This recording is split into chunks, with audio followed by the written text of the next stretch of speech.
Hello friends, Kannur ജില്ലയിലെ Mayyil പാടിക്കുന്നുള്ള able വില്ലേജിലെ വിശേഷങ്ങളുമായിട്ടാണ് ഇന്നത്തെ വീഡിയോയിൽ വന്നിട്ടുള്ളത്. 2026 ജനുവരി 16 തീയതിയാണ് ഈ ഏബിൾ വില്ലേജ് ഉദ്ഘാടനം ചെയ്തത്.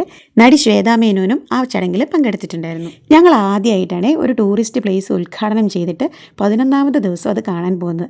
ശരിക്കും പറഞ്ഞാൽ ഞങ്ങൾ ജനുവരി 27 തീയതിയാണ് ഇത് കാണാൻ പോയിട്ടുണ്ടായിരുന്നത്. പുറത്ത് ചെറിയ പാർക്കിംഗ് ഏരിയയൊക്കെ ഉണ്ട് കേട്ടോ.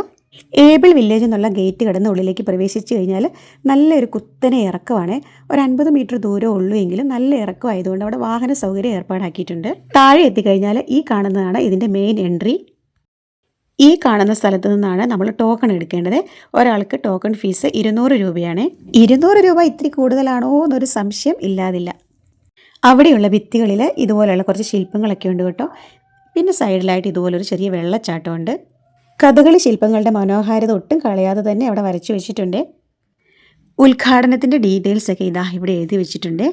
ഇവിടുത്തെ എൻട്രി ടൈമിങ് രാവിലെ 10 മണി മുതൽ വൈകിട്ട് 5 മണി വരെയാണ്.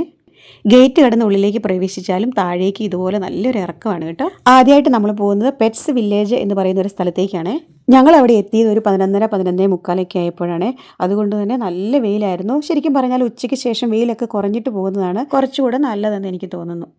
അങ്ങോട്ടേക്ക് പോകുന്ന വഴിക്ക് ജൈവ പച്ചക്കറി തോട്ടങ്ങളൊക്കെ കാണാൻ സാധിക്കുന്നതാണ്. ആദ്യമായിട്ട് അവിടെ കാണുന്നത് മറ്റേ യമു, ഒട്ടകപക്ഷി അങ്ങനെയുള്ള സംഭവങ്ങളാണ്. അവിടെ നിന്ന് അങ്ങോട്ടേക്ക് ഗുഹ പോലെയുള്ള ഒരു സെറ്റപ്പിലൂടെയാണ് നമ്മൾ കടന്നു പോകുന്നത്. അവിടെ നല്ല കളർഫുൾ ലൈറ്റിങ്ങും ഫാനൊക്കെ ഉള്ളതുകൊണ്ട് കുഴപ്പമില്ല കേട്ടോ. അവിടെ ഇവിടെയൊക്കെ ആയിട്ട് കുറച്ച് സ്റ്റാച്യൂസ് ഒക്കെ വെച്ചിട്ടുണ്ട്. അവിടെ സന്ദർശകർ പാലിക്കേണ്ട കുറച്ച് നിയമങ്ങളൊക്കെ എഴുതി വെച്ചിട്ടുണ്ട് കേട്ടോ. ഇത് മനുഷ്യരോട് ഇണങ്ങിയ മൃഗങ്ങളാണ്. പക്ഷേ അവരെ ഉപദ്രവിക്കുകയോ അവർക്ക് വേദന അങ്ങനെ എന്തെങ്കിലും ഒരു സാഹചര്യം ഉണ്ടായിക്കഴിഞ്ഞാൽ അവർ ആക്രമിക്കാൻ സാധ്യതയുണ്ട് എന്നൊക്കെ എഴുതി വെച്ചിട്ടുണ്ട്. അപ്പോൾ നമ്മൾ ശ്രദ്ധിക്കണമെന്നാണ് അവർ പറയുന്നത്. അവിടെ നിന്ന് അങ്ങോട്ടേക്ക് ഇതുപോലെ നിരവധി കൂട്ടിൽ ഇട്ടിരിക്കുന്ന കുറേ ജീവികളാണ്. അങ്ങനെ പ്രത്യേകിച്ച് ഓർഡറൊന്നുമില്ല. പക്ഷികളുണ്ട്, മൃഗങ്ങളുണ്ട്, പാമ്പുകൾ, അങ്ങനെയെല്ലാം ഇടകലർത്തിയുള്ളൊരു സ്ഥലമാണ്. അടുത്തത് ഒരു വലിയ അക്വേറിയമാണ്. എനിക്കിവിടെ ഉള്ളതിൽ ഏറ്റവും ഇഷ്ടപ്പെട്ടത് ഈ ഒരു സംഭവമാണ്. ചെറുതും വലുതുമായ നിരവധി മീനുകളാണ്. നല്ല ഭംഗിയുണ്ട് അവയെ കാണാൻ. ശരിക്കും പറഞ്ഞാൽ ഒരു ഗ്ലാസിൻ്റെ അത്രയും അകലത്തിൽ നമുക്ക് അതിനെയൊക്കെ തൊടാൻ സാധിക്കുക എന്ന് പറഞ്ഞാൽ എനിക്കത് ഒത്തിരി ഇഷ്ടമായി കേട്ടോ. അവിടെ കുറേ സമയം ഞങ്ങൾ ചിലവഴിച്ചു കേട്ടോ. കുറേ ഫോട്ടോസും വീഡിയോസൊക്കെ അവിടെ നിന്നെടുത്തു. അവിടെ നിന്ന് അങ്ങോട്ടേക്ക് പോയി കഴിഞ്ഞാൽ വീണ്ടും ഒരു ഗുഹ പോലുള്ളൊരു സെറ്റപ്പിലൂടെയാണ് പോകുന്നത്. ഈ സൈഡിൽ കാണുന്നത് കല്ലൊന്നും അല്ല കേട്ടോ, സിമെൻറ്റും പ്ലാസ്റ്റർ ഓഫ് പാരീസും ഒക്കെ വെച്ചിട്ട് ചെയ്തതാണെന്നാണ് അവിടെയുള്ളവർ പറഞ്ഞത്. ഇത് ചെല്ലുന്നത് പക്ഷികളുടെ ലോകത്തേക്കാണ്. കുറേ വെറൈറ്റി ഉണ്ട് കേട്ടോ പക്ഷികൾ. കൂടുതലും തത്തകളുടെ വെറൈറ്റീസാണ്. പല പല കൂടുകളിലാക്കി പല പല വെറൈറ്റി തത്തകളെയാണ് അവിടെ കൂടുതലായിട്ട് കാണാൻ സാധിച്ചത്. ഈ തടികളൊക്കെ കണ്ടു കഴിഞ്ഞാൽ ഒറിജിനൽ തടി പോലെ തോന്നുന്നില്ലേ? പക്ഷേ ഞാൻ നേരത്തെ പറഞ്ഞതുപോലെ സിമെൻറ്റും പ്ലാസ്റ്റർ ഓഫ് പാരീസും ഒക്കെ വെച്ച് ഉണ്ടാക്കിയിട്ടുള്ളതാണ് ഇവയൊക്കെ. അവിടെ നിന്ന് നമ്മൾ പുറത്തേക്ക് ഇറങ്ങുന്നത് ചെറിയൊരു ഓപ്പൺ സ്പേസിലേക്കാണ്. അതിനുശേഷം അവിടുന്ന് താഴേക്ക് ഇതുപോലെ ഒരു ഇറക്കം ഇറങ്ങി വന്നു കഴിയുമ്പോൾ ഇതുപോലെ ഒരു സ്പേസിലാണ് എത്തിച്ചേരുന്നത്. ഇവിടെ ഫോട്ടോസൊക്കെ എടുക്കാൻ പറ്റുന്ന നല്ലൊരു ഏരിയയാണ്. പിന്നെ അവിടെ തന്നെ ഇതുപോലെ വലിയൊരു മീനിൻ്റെ ഒരു പ്രതിമയുണ്ട്. ആ മീനിൻ്റെ വയറ് ഭാഗത്തായിട്ടൊരു ചെറിയ കുളം പോലെയുണ്ട്. അതിനുള്ളിൽ ഇതുപോലെ കുറേ അലങ്കാര മത്സ്യങ്ങളൊക്കെ ഉണ്ട് കേട്ടോ. നമുക്ക് അവർക്ക് കൊടുക്കാനുള്ള തീറ്റയൊക്കെ തരും, നമുക്കതൊക്കെ കൊടുക്കാം. മീനിൻ്റെ വായിൽ തലവെച്ച് കൊടുത്തു എന്ന് കേട്ടിട്ടുണ്ടോ? ഇല്ല, ഞാനും കേട്ടിട്ടില്ല. ചുമ്മാ ഒന്ന് തലവെച്ച് കൊടുത്ത് നോക്കിയതാണേ. അവിടുന്ന് ഇതുപോലെ ഒരു ചെറിയ പച്ചക്കറി തോട്ടത്തിൻ്റെ ഉള്ളിൽ കൂടെ നടന്നു പോയി കഴിഞ്ഞാൽ ഒരു ചെറിയ ഗുഹയുണ്ട് കേട്ടോ. ആ ഗുഹയ്ക്കകത്ത് വേണമെങ്കിൽ കയറാം. 50 രൂപയാണ് ചാർജ്. ഞാൻ കയറിയില്ല കേട്ടോ, മോന് മുമ്പോട്ട് പോയതുകൊണ്ട് കയറിയില്ല. ഗുഹയിൽ കയറാതെ ഞാൻ നേരെ പോയത് ഇതുപോലെ ബാഹുബലിൻ്റെ ഒരു സ്റ്റാച്ചുവിൻ്റെ അടുത്തോട്ടാണ്. അവിടുന്ന് താഴോട്ട് കാണുന്ന നല്ലൊരു വ്യൂ ആണ് ഇത്. ഞാൻ തൊട്ട് മുമ്പ് ഒരു ഗുഹയുടെ കാര്യം പറഞ്ഞില്ലേ, ആ ഗുഹയിൽ കയറി കഴിഞ്ഞാൽ ഈ ഒരു എക്സിറ്റ് വഴിയാണ് ഇറങ്ങി വരുന്നത്. ഈ കല്ലൊക്കെ ഉള്ളൊരു സ്പേസ് ഇല്ലേ, അതുവഴിയാണ് ഇറങ്ങി വരുന്നത്.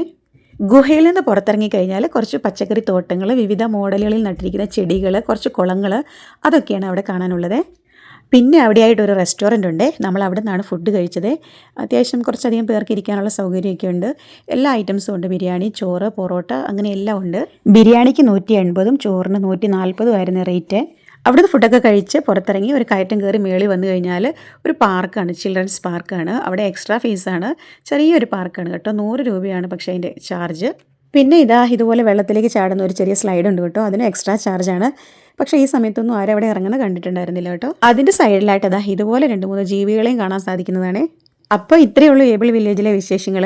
പിന്നെ അങ്ങോട്ടേക്ക് കുറേ പച്ചക്കറി തോട്ടങ്ങൾ, വാഴത്തോട്ടങ്ങൾ, ഇതിലൊന്നും ജൈവ പച്ചക്കറി തോട്ടം എന്നാണ് അവർ പറയുന്നത്. നമുക്ക് ഇവിടുന്ന് പച്ചക്കറികൾ, വിത്തുകൾ വാങ്ങാനും ചെടികൾ വാങ്ങാനും പച്ചക്കറികൾ വാങ്ങാനൊക്കെ സൗകര്യമുണ്ട്. നമ്മൾ കുറച്ച് പച്ചക്കറിയൊക്കെ അവിടുന്ന് വാങ്ങിച്ചിട്ടുണ്ടായിരുന്നേ. നമ്മൾ ആദ്യം ഗേറ്റ് കടന്ന് ഇറങ്ങിപ്പോയൊരു സ്ഥലമുണ്ടല്ലോ, അവിടേക്കാണ് തിരിച്ച് കയറി വരുന്നത്. അവിടെ സൈഡിലായിട്ട് ചെറിയൊരു ഗാർഡൻ ഉണ്ട് കേട്ടോ. ചെടികളുടെ തൈകളും വിത്തുകളൊക്കെ മേടിക്കാൻ കിട്ടുമേ. അങ്ങനെ ഇതാ നമ്മൾ ആദ്യം ഇറങ്ങിപ്പോയ എൻട്രി ഗേറ്റിൽ തന്നെയാണ് തിരിച്ചു എത്തിച്ചേരുന്നത്. ഗേറ്റിൻ്റെ സെറ്റപ്പൊക്കെ കാണാൻ നല്ല ഭംഗിയാണ്. എൻ്റെ ഒരു അനുഭവത്തിൽ നിന്ന് പറയുകയാണെങ്കിൽ 200 രൂപ കുറച്ച് കൂടുതലാണ്. കാരണം 1 മണിക്കൂറൊക്കെ കാണാനുള്ളതേ ഉള്ളൂ. മാത്രമല്ല അതിനുള്ളിൽ കയറുന്ന ഗുഹയ്ക്കും കുട്ടികളുടെ പാർക്കിനൊക്കെ എക്സ്ട്രാ ചാർജും കൊടുക്കണം. അപ്പം ടോട്ടൽ നോക്കുമ്പോൾ ഇത് ഇച്ചിരി കൂടുതലാണോ എന്ന് എനിക്ക് തോന്നുന്നുണ്ട്. അവിടുന്ന് ഞാൻ പറഞ്ഞല്ലോ നമ്മളൊരു വലിയ കുത്തനെ ഒരു ഇറങ്ങിയേ വന്നേന്ന്. തിരിച്ചു പോകുമ്പോഴും അതേ വണ്ടിയിലാണ് നമ്മളെ കൊണ്ടാക്കുന്നത്. ഒരാൾക്ക് 10 രൂപ എക്സ്ട്രാ കൊടുത്താൽ മതി. തിരിച്ച് നമ്മളെ മുകളിലത്തെ ഗേറ്റ് വരെ കൊണ്ടാക്കുന്നതാണ്. അപ്പോൾ ഇത്രയാണ് കണ്ണൂർ ഏബിൾ വില്ലേജിലെ വിശേഷങ്ങൾ. അപ്പോൾ നിങ്ങൾക്ക് വീഡിയോ ഇഷ്ടമായെങ്കിൽ സപ്പോർട്ട് ചെയ്യാൻ മറക്കരുത്. Thank you for watching. Bye bye.